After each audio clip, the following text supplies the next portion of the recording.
kabar kalian hari ini? Oke, terima kasih ya. Puji syukur kita haturkan kehadirat Allah Subhanahu wa taala yang telah banyak memberikan nikmat kepada kita semua sehingga kita bisa bertemu bertatap muka dalam kelas yang penuh berkah ini. Ya. Sebelum saya nanti mengecek kehadiran, saya kepingin kalian tengok ke kanan ke kiri dulu. Tengok kanan kiri kalian dulu. Ada sampah enggak? Ada. Nah, kalau ada sampah silakan diambil dulu. Silakan diambil dulu kalau ada sampah. Silakan diambil dulu. Oke, simpan dulu. Dan juga tolong yang di atas meja hanya ada alat tulis dan juga buku pelajaran. Untuk mengecek kehadiran, saya ingin tanya, apakah ada yang tidak hadir? Hadir. Semua hadir? Hadir. Oke, terima kasih. Anak-anak sekalian, sebelum dimulai pelajarannya, kita awali dulu dengan berdoa. Saya minta ketua kelas untuk memimpin doa. Silakan. Sebelum memulai pelajaran di pagi hari ini, mari kita membaca doa. Berdoa, mulai. Bismillahirrahmanirrahim. Rabbi zidni ilman nafi'ah warzuqni fahma birahmatika ya arhamar rahimin. Berdoa selesai. Saya ucapkan terima kasih kepada ketua kelas. Atau indikator apa yang nanti setelah kalian belajar ini mencapai kepada kompetensi. Ya, yang pertama indikatornya yaitu kalian nanti dapat mengidentifikasi dalil-dalil yang berkaitan dengan bekerja keras dan tanggung jawab. Tujuannya apa sih? Kita belajar materi bekerja keras ini. Tujuan yang pertama nanti kalian akan berdiskusi. Diskusi apa? Nanti kalian lihat dalil-dalilnya apa saja. Ya, supaya kalian tahu. Ini sebagai pengetahuan bahwa Islam bukan hanya urusan akhirat, tapi dunia pun juga diperhatikan. Nanti kalian diskusikan. Supaya apa? Ini akan menjadi bekal kalian nanti ketika sudah lulus. Ya, ketika kalian nanti kembali kepada masyarakat, supaya ini nanti menjadi bekal kalian. Jadi keluar itu kita sudah siap. Oke, saya sudah siap. Saya terjun di masyarakat. Oke, berikutnya cakupan pembelajaran. Materinya apa saja yang akan kita pelajari pada hari ini? Yang pertama yaitu kerja keras dan tanggung jawab. Kedua, kaitan perilaku kerja keras dan tanggung jawab dalam kehidupan sehari-hari. Itu materinya ya yang akan kita pelajari. Nah, untuk penilaiannya saya nanti akan membuat uji pengetahuan melalui Google Form.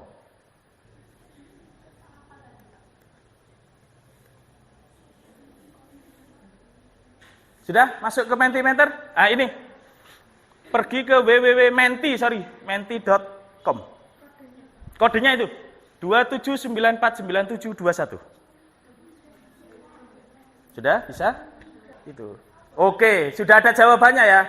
Menjadi desainer sukses, alhamdulillah. Nikah, luar biasa. Kerja apapun itu 1 tahun. Oke, sudah selesai, cukup ya. Ya, ini semua keinginan yang akan kalian proyeksikan untuk 2 sampai 5 tahun ke depan. Apa Pak hubungannya dengan materi yang akan kita bahas? Hubungannya setelah nanti kalian ya menuliskan proyeksi kalian ya, paling tidak kalian bisa terbuka wawasannya. Untuk apa Pak? Untuk meraih cita-cita. Ya, sebagai bentuk motivasi kalian, saksikan dulu video berikut ini.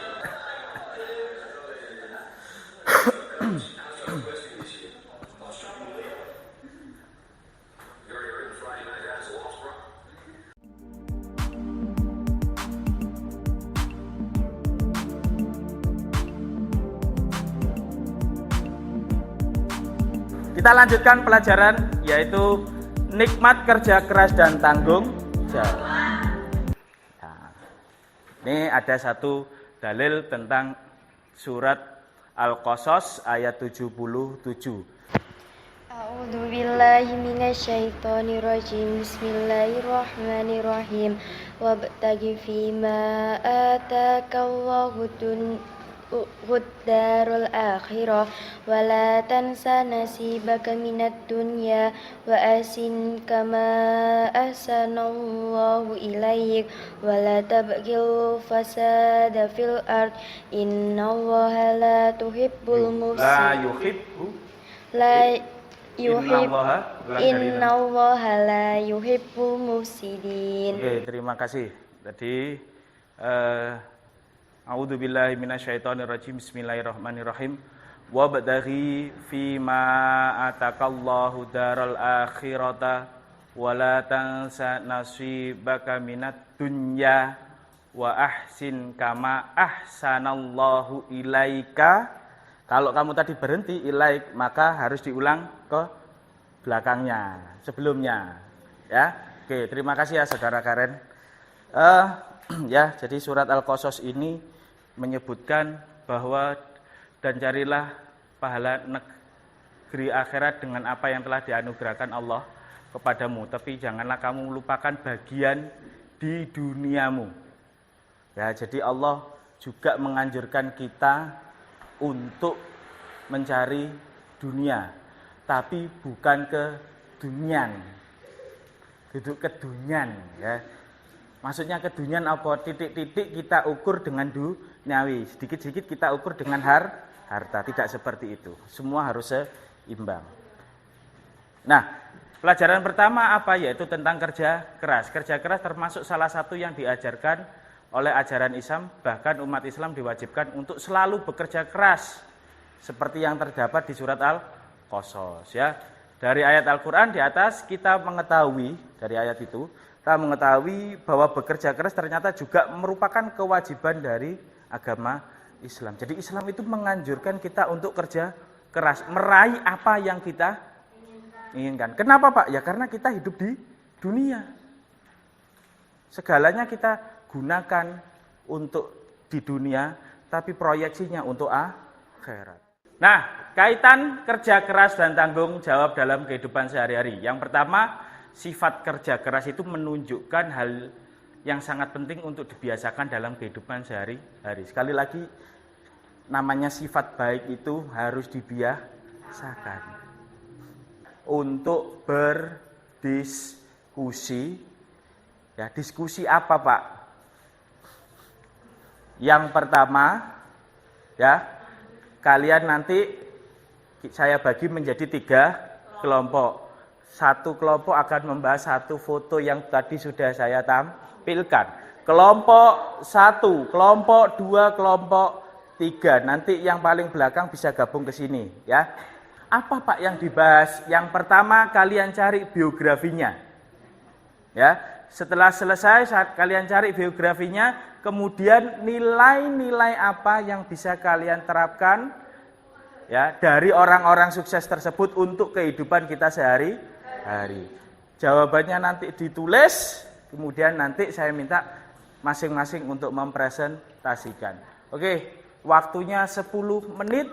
Silahkan kalian untuk berkumpul dengan kelompoknya masing-masing.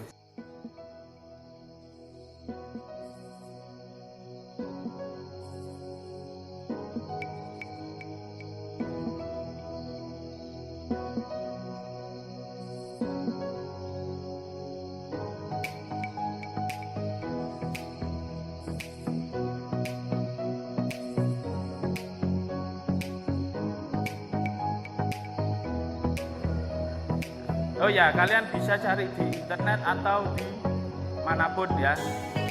Tapi yang jelas sumbernya harus jelas seperti pelajaran kemarin ya. Jangan sampai sumbernya abal-abal biar beritanya tidak bohong. Boleh cari di koran, di clipping artikel.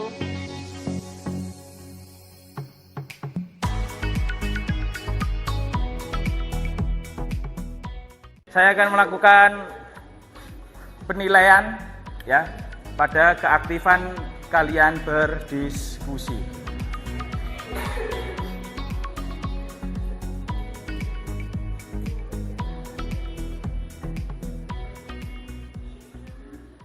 Assalamualaikum warahmatullahi wabarakatuh. Waalaikumsalam warahmatullahi wabarakatuh. Kami dari kelompok 2 akan mempresentasikan hasil diskusi kami mengenai Erick Thohir. Nilai kerja keras 1. Serius dalam pendidikan. 2. Ikuti passion dengan serius. 3. Fokus dalam hal yang akan kita capai. 4. Mengupgrade kemampuan diri. 5. Networking atau membangun jaringan. 6. Belajar sambil praktik untuk bisa meraih kesuksesan dalam bisnis. 7. Temukan lingkungan yang suportif. Sudah? Terima kasih. Ada tambahan informasi? Oke, jika tidak ada, untuk kelompok 2 silakan kembali ke tempat masing-masing. Saya ucapkan terima kasih yang banyak. Silakan duduk. Duduk dulu ya. Sekian dari kami. Wassalamualaikum warahmatullahi wabarakatuh. Waalaikumsalam warahmatullahi wabarakatuh. Anak-anak, terima kasih ya tadi atas presentasinya, presentasi yang luar biasa bagus. Masih semangat? Semangat! Masih semangat? Tokoh inspiratif asli orang Indonesia. Ketiga orang ini bukan sembarangan orang. Salah satu termasuk konglomerat. Tapi apakah semua diperoleh dengan bersantai-santai? Tidak. Semua dihasilkan dengan cara yang kerja keras. Pak, Erick Thohir itu sudah kaya, Pak. Pertanyaan saya, kalaupun sudah kaya, apakah dia bisa meneruskan perjuangan dari bapaknya kalau dia tidak bekerja keras? Tidak. Berarti bagaimana? Harus juga bekerja keras. Anak, untuk menguji ya pengetahuan kalian, silakan dibuka ya di link.tri/materi daringku. Boleh dibuka dulu HP-nya.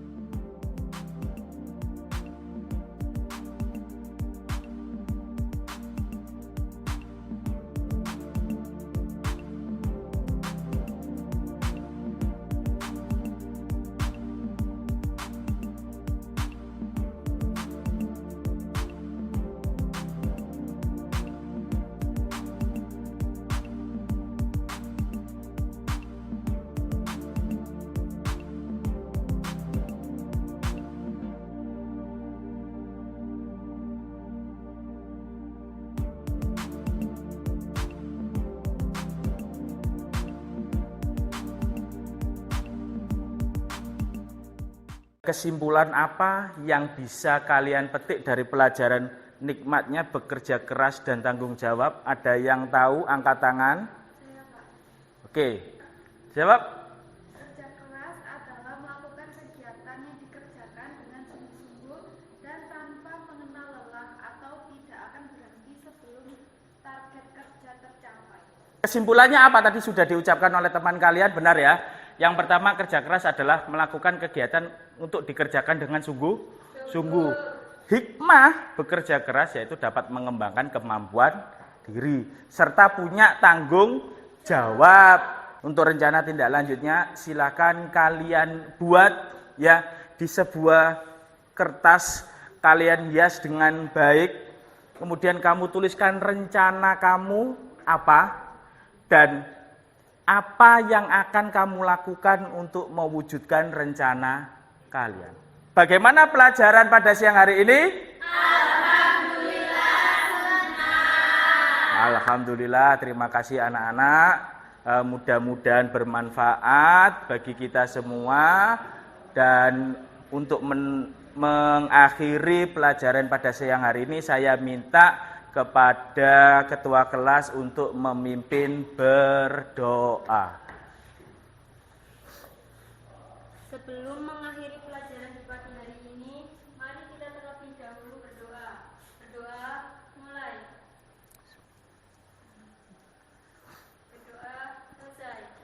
Alhamdulillah, saya ucapkan terima kasih kepada kalian semua. Saya mohon maaf jika ada kesalahan.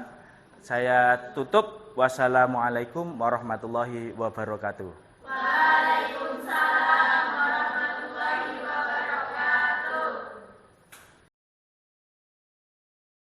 Assalamualaikum warahmatullahi wabarakatuh. Pak, saya akan menanyakan wawancara dengan yang pertama Pak Age, bagaimana menurut panjenengan cara untuk merencanakan waktu dalam kelas agar kelas tersebut agar kondusif? Waalaikumsalam warahmatullahi wabarakatuh. Yang pertama untuk merencanakan saya breakdown dulu. Kalau sekarang itu kita menggunakan tujuan pembelajaran. Nah, tujuan pembelajarannya itu apa saja. Kemudian kita cek juga di rencana pekan efektif. Ya, kita lihat dulu. Kemudian jika sudah, baru nanti kita tentukan kira-kira materi mana yang butuh penyampaian lebih dari 2 atau 3 kali. Kalau materinya panjang, biasanya itu materi-materi yang berhubungan dengan fikih yang agak panjang. Nah, itu biasanya kalau saya taruh di depan di semester ganjil, awal-awal pelajaran. Jadi karena kita punya span waktu masih panjang. Nah, melihat biasanya kalau di awal-awal semester ganjil itu alokasi waktunya masih banyak dibanding dengan semester genap. Gitu biasanya sih.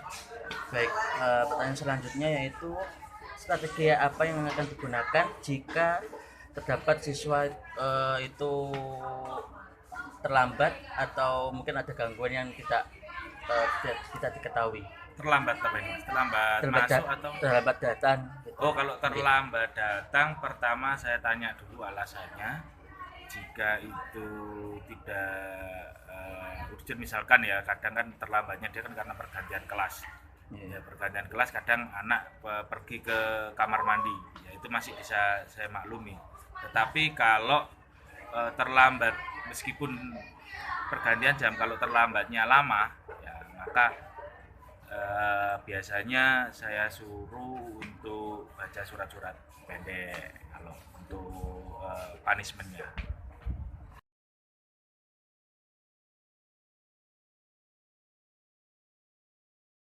Biasanya di awal pelajaran, awal-awal masuk, awal-awal tahun pelajaran baru, ketika saya baru pertama kali masuk di kelas tersebut atau di beberapa kelas itu, saya lihat anaknya ini tipe yang bagaimana, tipenya yang lebih banyak diam ketika diberi pertanyaan pemantik, atau tipikal yang ketika diberi satu pertanyaan pemantik kemudian langsung semuanya menjawab. Nah, strateginya kalau untuk yang agak pendiam ketika diberi umpan pemantik, maka biasanya saya menciptakan kondisi yang ada jokes-jokes tertentu ya, yang biasanya saya buat supaya mereka refresh lagi, supaya mereka tertawa. Kalau yang pemantik ya, misalnya anaknya yang agak teriang gembira begitu tuh ya tidak terlalu susah, artinya kita hanya tinggal mengarahkan aja bagaimana supaya kelas itu tidak terlalu ramai saja. Biasanya kalau anak-anak yang tipikal kelasnya itu dikasih satu pertanyaan pemantik itu langsung jawab, itu ketika kita minta mereka untuk diam gitu, itu udah langsung nurut biasanya. Disiplin dan keteraturan dalam kelas, jadinya kan biasanya ada yang anak-anak itu rame atau apa, itu bagaimana strategi penjaringan? Nah, kalau rame itu mesti Mas ya, jadi namanya siswa ya, kalau nggak rame bukan siswa. Di rame itu sudah bagian dari kelas, jadi itu udah hal yang wajar ya, jadi bukan sesuatu yang itu masalah bukan ya. Jadi malah kadang-kadang saya kalau terlalu diem saya sendiri yang bingung karena untuk memantik sesuatu jadi kelasnya lebih riang gembira agak susah. Jadi kalau agak rame, tinggal strateginya bagaimana kalau anak-anak seperti itu kita arahkan aja, kita arahkan supaya nanti kalau ada kata guyon, ada kata celometan itu dia bisa terarah. Gitu. Kemudian kalau masalah kedisiplinan di awal gitu kita buat perjanjian seperti saya misalkan pertama masuk itu saya buat bahwa semua HP ketika pembelajaran saya harus dimasukkan di dalam tas, tidak boleh di atas meja. Itu satu, kecuali nanti kalau sudah saya suruh untuk mengerjakan dengan HP. Itu berikutnya yang kedua strateginya itu ya bikin peraturan sama seperti tadi untuk mendisiplinkan seperti tadi sudah ya, misalkan tidak boleh makan di kelas kecuali minum air putih. Nah, kalau di kelas saya minum air putih boleh, belum tentu di guru lain atau di kelas sekolah yang lain boleh, tapi di tempat khusus di kelas saya perbolehkan. Karena kenapa, kalau tengah-tengah haus ya kasihan juga kita sebagai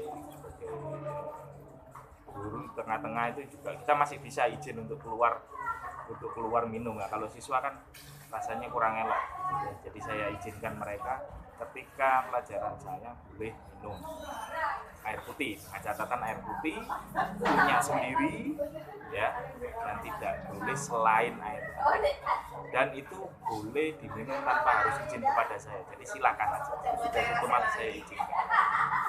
Kira-kira begitu. Yes. Selanjutnya Pak, bagaimana cara penjenengan untuk membangun hubungan baik untuk kepada siswa? Ya, kalau membangun hubungan baik dengan siswa itu kadang-kadang saya selipkan ketika pembelajaran itu ada guyon, jokes gitu. Kemudian di tengah-tengah pelajaran supaya anak-anak itu tidak bosan, tidak ngantuk, itu saya selingi dengan ngobrol dengan anak-anak. Jadi saya ngobrol aja dulu, mengalir sambil kalau sudah anak-anak mulai sudah misalnya udah ngantuk lagi gitu kan, itu baru nanti saya beri materi lagi. Karena kalau nanti diisi materi dari awal sampai akhir tentu juga bosan, apalagi 3 jam pelajaran kalau PA itu. Jadi saya kadang-kadang itu ngobrol ya, tentu yang ada hubungannya dengan materi, tapi saya buat obrolannya itu ya obrolan yang seputar dengan materi gitu kan. Tapi ngobrol santai, jadi kayak saya ngobrol dengan teman saya biasa gitu caranya, supaya mereka nanti tidak bosen di materi. Kemudian saya ajak ngobrol lagi, misal kalau bab pernikahan ya, kalau misalkan Pak Waris itu saya ajak guyon ya. Artinya nanti kalau sudah ngitung-ngitung warisan gini jangan dipraktekkan dulu ya di rumah kalau bapak ibu masih hidup, contoh seperti itu. Akhirnya nanti anak-anak lo nggak bisa Pak begini ya. Kira-kira begitu. Akhirnya saya saut lagi ya.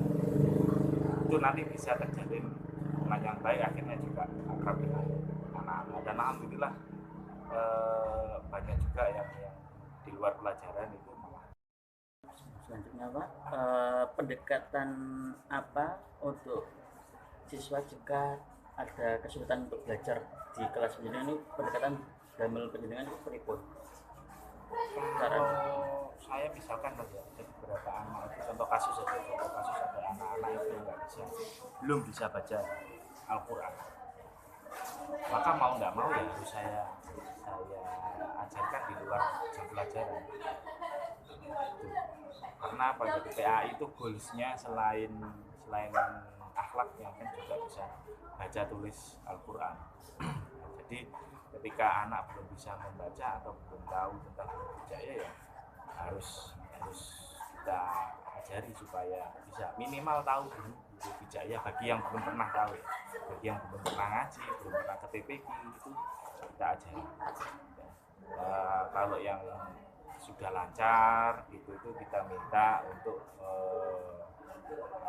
tutor sebaya ke teman-temannya yang masih belum lancar.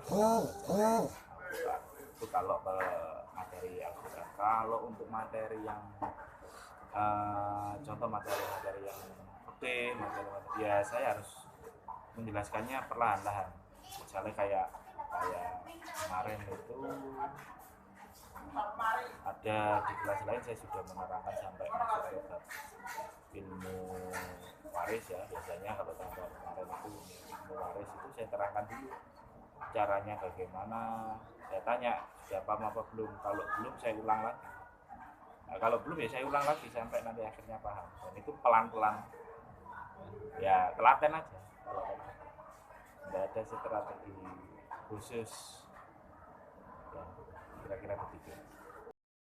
Selanjutnya Pak, bagaimana panjenengan memilih materi yang akan diajarkan dalam kelas? Biasanya kan setiap kelas itu ada yang berbeda, kayak siswa tersebut itu gampang masuk apa diajarkan ini, terus kan biasanya berbeda Pak. Bagaimana caranya untuk memilih materi? Ya itu di awal itu ya, di awal itu sudah saya rencanakan. Selain tadi observasi ke kelas itu ketika awal pembelajaran itu ketika perkenalan pertama, saya lihat kira-kira materinya ini yang mana dulu yang pas. Cuma biasanya itu dalam satu semester sudah saya rencanakan ada, kalau di kelas 3 nih, itu biasanya ada 4 sampai 5 materi nanti yang saya ajarkan, dan biasanya materi peke itu saya taruh di semester ganjil. Nanti karena itu biasanya butuh pembahasan yang agak panjang. Nah, untuk kelas mana yang ini, yang kira-kira materi ini dulu, saya rasa kalau saya biasanya enggak seperti itu. Saya biasanya samakan materinya di awal nih, misalkan bab pernikahan dulu, semua bab pernikahan dulu.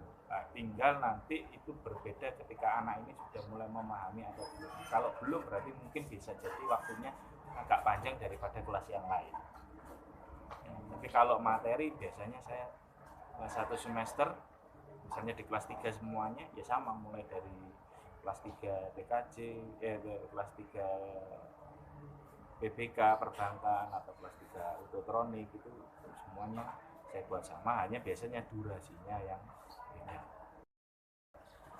Selanjutnya Pak, bagaimana caranya penjenengan untuk menyesuaikan pendekatan dalam pengajaran tersebut? Cara menyesuaikan di dalam kelas atau untuk siswa sendiri? Pendekatan yang gimana? Dalam pengajaran dengan entah kayak tadi kayak buat apa, setiap kelas itu kan mungkin ada yang cepat anggap itu otomatis kan honor lah, itu nanti gimana cara menyesuaikannya? Ya kalau pendekatannya biasanya saya ke anak-anak itu tadi, kalau saya melihat anak ini itu kira-kira kalau saya terangkan itu lebih banyak diam atau lebih banyak kalau bahasanya itu apa ya, bukan celometan tapi nyaut.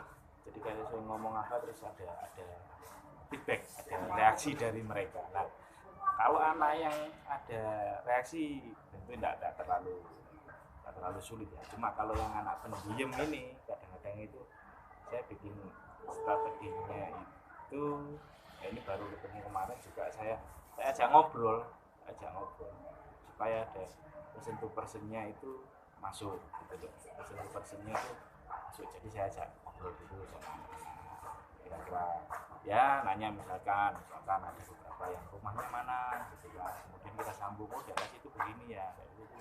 Nah, kira-kira ada obrolan yang kadang-kadang juga di luar topik, tapi itulah cara kita itu supaya mereka itu tidak bosan dengan materi yang kita ajarkan. Jadi kalau hanya materi saja itu susah.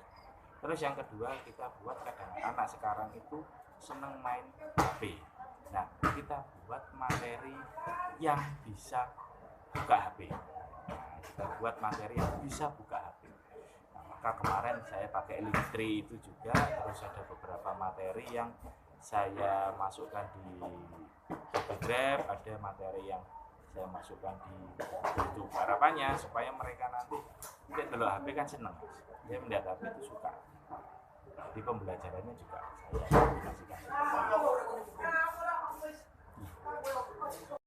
Selanjutnya Pak, bagaimana cara panjenengan untuk mengevaluasi kemajuan siswa yang secara berkala? Biasanya kan ada siswa itu ya tadi kayak introvert, terus ada yang extrovert, itu bagaimana mengevaluasi kemajuan siswa tersebut dalam kelas? Saya observasi, saya menggunakan teknik observasi, jadi saya pengamatan. Saya lihat. Yang kedua, saya tanyakan kepada teman-temannya. Tanyakan kepada teman-temannya. Itu kalau berhubungan dengan sikap.